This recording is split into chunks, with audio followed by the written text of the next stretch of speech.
What's up everyone, just having a look here, and as you can see, we've been right. Honestly, words can't describe what it's like to see that type of progress being made.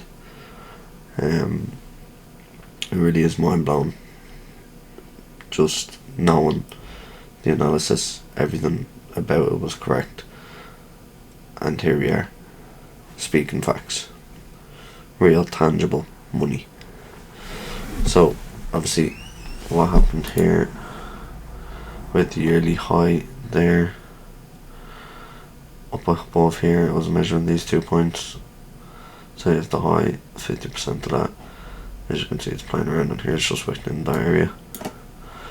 Here we had a breakaway gap, so price propelled, broke away from that, left unfilled, came over here, price redelivering then up to the buy side objectives here and here to take out that yearly high, and next point of reference would be this high and 50% of that point there.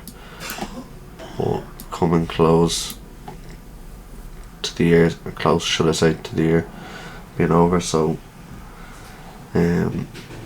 could have possibly do it before the end of December, I don't know, and possibly not, and could basically go into 25. So if you did like the video, please like and subscribe. Let's get fucked up, keep your eyes shut. This is our vibes, let your mind run. Let the hit ride, take the highs off.